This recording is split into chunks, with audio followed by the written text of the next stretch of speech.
सुप्रभात। आज के व्याख्यान में हम जयशंकर प्रसाद द्वारा रचित कामयनी के आशा सर का वाचन करेंगे।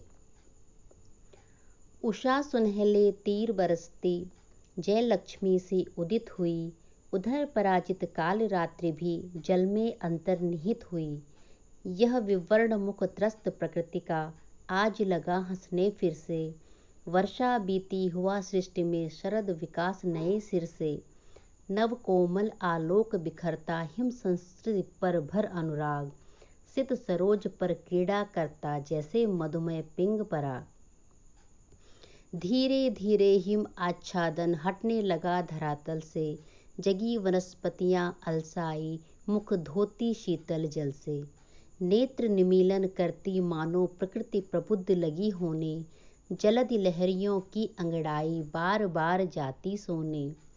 सिंधु सेज पर धरा वधू अब तनिक संकुचित बैठी सी, प्रलय निशा की हलचल स्मृति में मान किए सी ऐठी सी। देखा मनु ने वह अतिरंजित विजन का नव एकांत, जैसे कोलाहल सोया हो हिम शीतल जड़ता सा श्रांत। इंद्र नीलमणि महाचषक था सोम रहित उल्टा लटका, आज पवन मृदु सांस ले रहा जैसे बीत गया खटका। यह विराट था हेम घोलता नया रंग भरने को आज, कौन हुआ यह प्रश्न अचानक और कुतूहल का था राज। विश्वदेव सविता या पूषा, सोम मरुत चंचल पवमान, वरुण आदि सब घूम रहे हैं किसके शासन में अम्लान।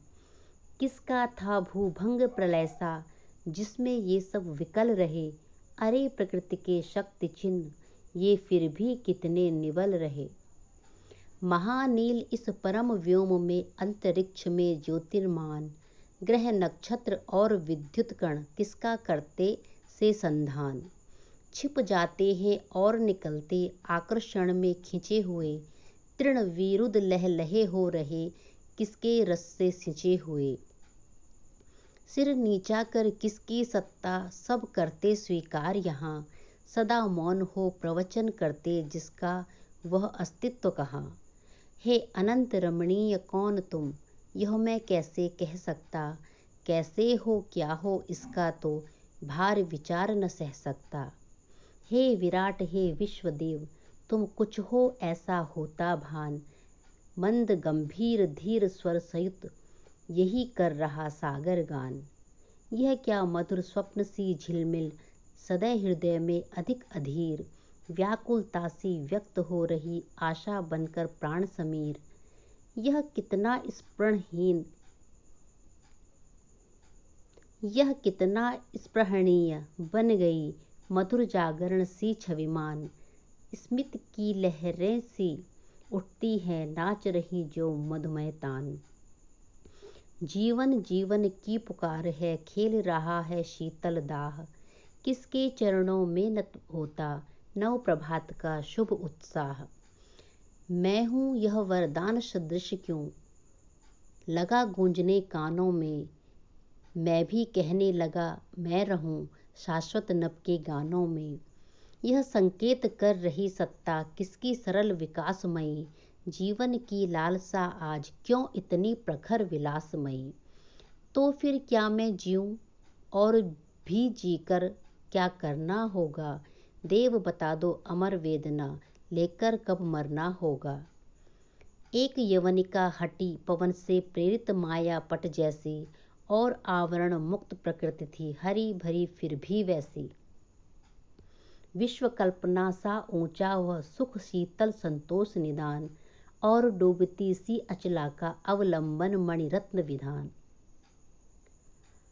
अचल हिमालय का शोभन तम लता कलित शुचि शानु शरीर, निद्रा में सुख स्वप्न देखता जैसे पुलकित हुआ अधीर। उमड़ रही जिसके चरणों में नीरवता की विमल विभूति, शीतल झरनों की धाराएं बिखराती जीवन अनुभूति। उस असीम नीले अंचल में देख किसी की मृद मुस्कान, मानो हंसी हिमालय की है फूट चली करती कलगान। शिला संधियों में टकरा कर पवन भर रहा था गुंजार, उस दुर्भेद्य अचल दृढ़ता का करता चारण सदृश प्रचार। संध्या घन माला की सुंदर ओढ़े रंग बिरंगी छींट, गगन चुंबनी शैल श्रेणियां पहने हुई तुषार किरीट। विश्व मौन गौरव महत्व की प्रतिनिधियों से भरी विभा, इस अनंत प्रांगण में मानो जोड़ रही है मौन सभा। वह अनंत नीलिमा व्योम की जड़ता सी जो शांत रही, दूर दूर ऊंचे से ऊंचे निज अभाव में भ्रांत रही। उसे दिखाती जगती का सुख हंसी और उल्लास अजान, मानो तुंग तुरंग विश्व की हिमगिरी की वह सुधर उठान। थी अनंत की गोद सदृश जो विस्तृत गुहा वहां रमणीय, उसमें मनु ने स्थान बनाया सुंदर स्वच्छ और वर्णीय। पहला संचित अग्नि जल रहा पास मलिन द्युति रवि कर से, शक्ति और जागरण चिन्ह सा लगा धधकने अब फिर से। जलने लगा निरंतर उनका अग्निहोत्र सागर के तीर, मनु ने तप में जीवन अपना किया समर्पण होकर धीर। इसके अतिरिक्त भाग 2 में आशा सर का वाचन किया जाएगा।